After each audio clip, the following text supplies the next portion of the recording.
आज का विषय, परमेश्वर ने मनुष्य को अपने स्वरूप में उत्पन्न किया। इसका अर्थ क्या है? हम बाइबल की पहली पुस्तक उत्पत्ति में पढ़ते हैं कि परमेश्वर ने मनुष्य को अपने स्वरूप के अनुसार बनाया। उत्पत्ति की पुस्तक अध्याय 1 और वचन 26 लिखा है, फिर परमेश्वर ने कहा, हम मनुष्य को अपने स्वरूप के अनुसार अपनी समानता में बनाए, और वे समुद्र की मछलियों और आकाश के पक्षियों और घरेलू पशुओं और सारी पृथ्वी पर और सब रेंगने वाले जंतुओं पर जो पृथ्वी पर रेंगते हैं अधिकार रखें। यहाँ पर परमेश्वर ने कहा कि हम मनुष्यों को बनाएंगे और अपनी समानता में बनाएंगे। इन वचनों में हम त्रिएक परमेश्वर को देखते हैं, क्योंकि परमेश्वर ने ऐसा नहीं कहा कि मैं मनुष्यों को अपने स्वरूप के अनुसार बनाऊंगा, बल्कि परमेश्वर ने यहाँ पर हम ऐसा कहा है। फिर वचन 27 में लिखा है, तब परमेश्वर ने मनुष्य को अपने स्वरूप के अनुसार उत्पन्न किया, अपने ही स्वरूप के अनुसार परमेश्वर ने उसको उत्पन्न किया, नर और नारी करके उसने मनुष्यों की सृष्टि की। वचन 26 में परमेश्वर मनुष्यों की सृष्टि करने के विषय बात करता है, और वचन 27 में परमेश्वर ने मनुष्यों की सृष्टि की। इन दोनों वचनों के बीच कितना समय गया होगा, इस बारे में बाइबल नहीं बताती। परमेश्वर ने सृष्टि की रचना की। परमेश्वर सृष्टि करता है, उसी ने सब कुछ बनाया। सृष्टि की रचना के अंतिम दिन परमेश्वर ने मनुष्य को अपने स्वरूप के अनुसार रचा। हम इन वचनों पर विश्वास तो करते हैं, लेकिन बहुत सारे लोगों को संदेह होता है कि मनुष्य कैसे परमेश्वर का स्वरूप हो सकता है, क्योंकि मनुष्य तो हाड़ मांस का बना हुआ है और परमेश्वर तो आत्मा है।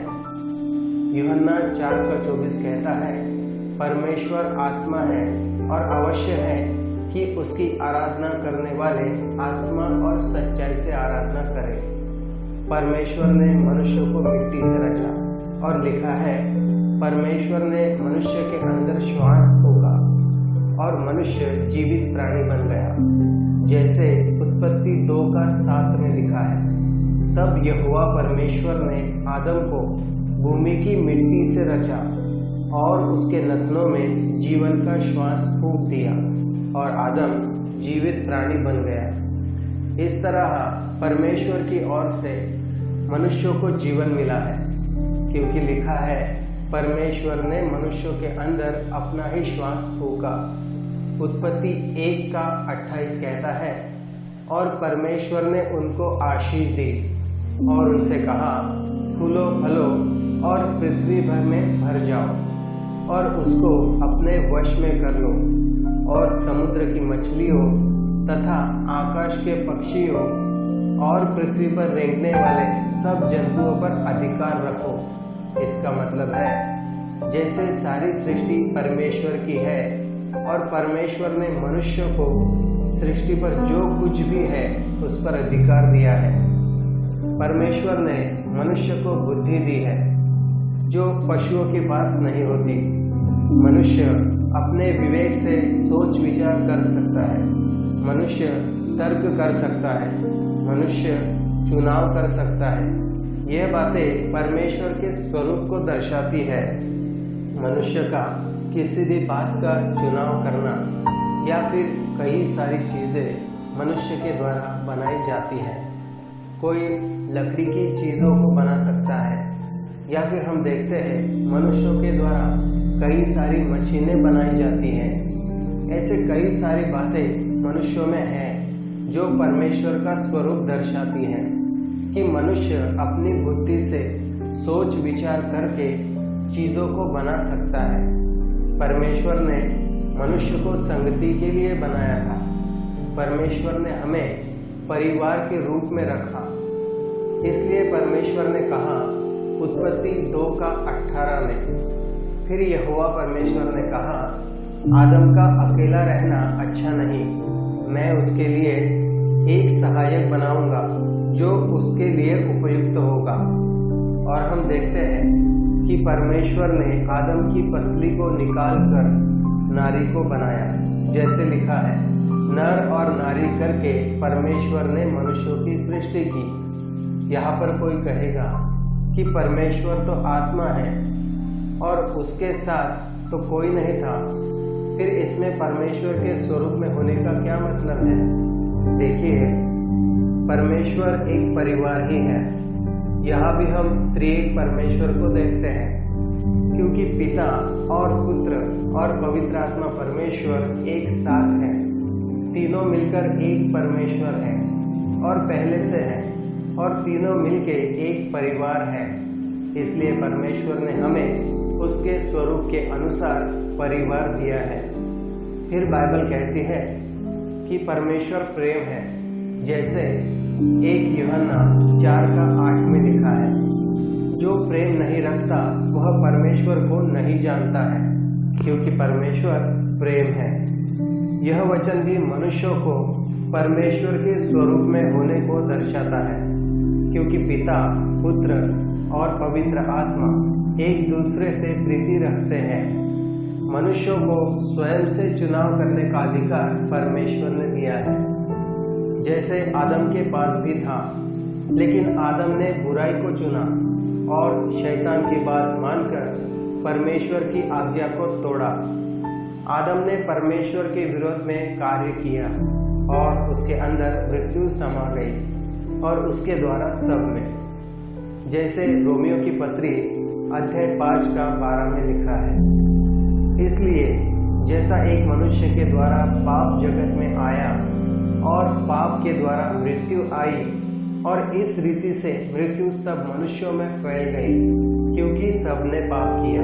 यहाँ पर एक मनुष्य मतलब आदम के विषय में लिखा है। आदम में मृत्यु नहीं थी, परमेश्वर ने उसे सदा जीवित रहने के लिए बनाया था, लेकिन आदम ने परमेश्वर की आज्ञा को तोड़ा और फिर उसमें मृत्यु ने प्रवेश किया।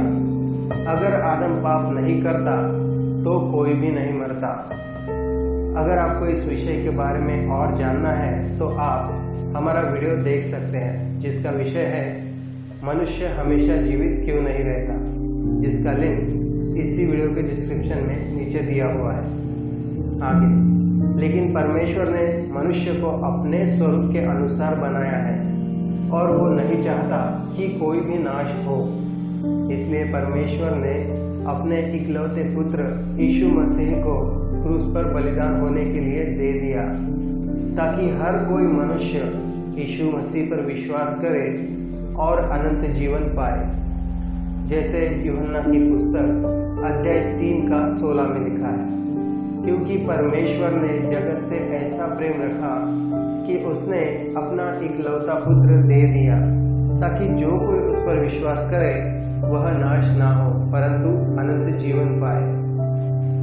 तो इस तरह से यीशु मसीह के बलिदान के द्वारा हम पापों से छुड़ाए गए, और जो कोई यीशु मसीह के बलिदान पर विश्वास करता है और यीशु को परमेश्वर मानकर स्वीकार करता है, वो हरेक मनुष्य परमेश्वर के स्वरूप में होकर उसके साथ अनंत काल के लिए वास करता है।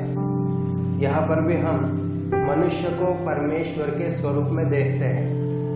इफिसियों की पत्री अध्याय 4:24 लिखा है, और नए मनुष्यत्व को पहन लो, जो परमेश्वर के अनुसार सत्य की धार्मिकता और पवित्रता में सृजा गया है।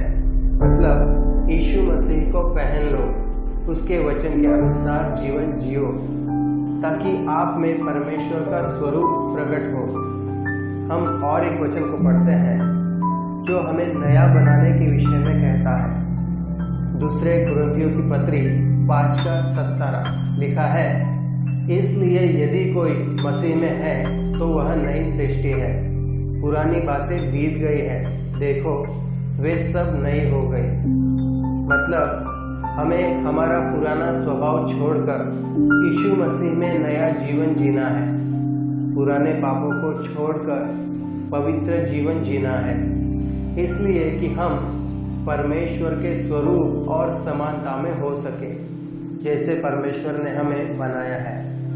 परमेश्वर ने सृष्टि की रचना की, सारी सृष्टि को बनाया, लेकिन किसी पशु को या किसी पक्षी को या जीव जंतु में से किसी को या किसी भी जानवर को परमेश्वर ने मनुष्यों जैसी बुद्धि, विवेक या वो सारी तमाम बातें जो मनुष्यों के पास है किसी को नहीं दी।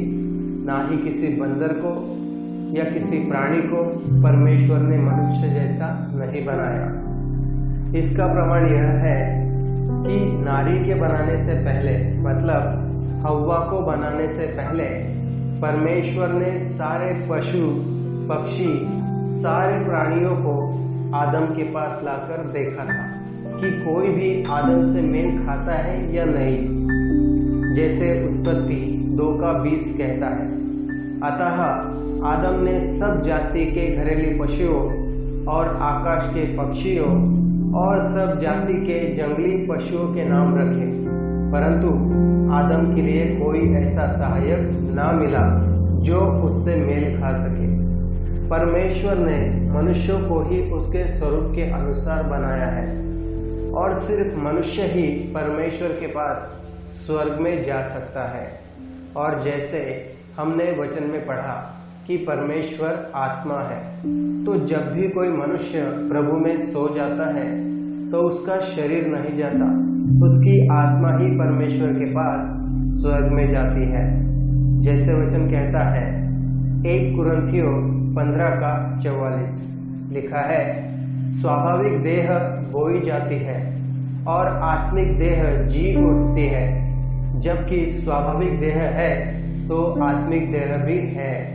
और फिर वचन यह भी कहता है कि तुम परमेश्वर का मंदिर हो, परमेश्वर मनुष्यों के अंदर रहता है। 1 कुरिन्थियों की पत्री अध्याय 3:16 लिखा है, क्या तुम नहीं जानते कि तुम परमेश्वर का मंदिर हो और परमेश्वर का आत्मा तुम में वास करता है। इन वचनों को पढ़ने और समझने के बाद कौन संदेह करेगा कि मनुष्य को परमेश्वर ने अपने स्वरूप के अनुसार बनाया है। आशा करता हूँ कि आप इसका अर्थ समझ गए होंगे कि परमेश्वर ने मनुष्य को अपने स्वरूप में उत्पन्न किया। इन वचनों के द्वारा परमेश्वर आपको आशीष दे। आमीन।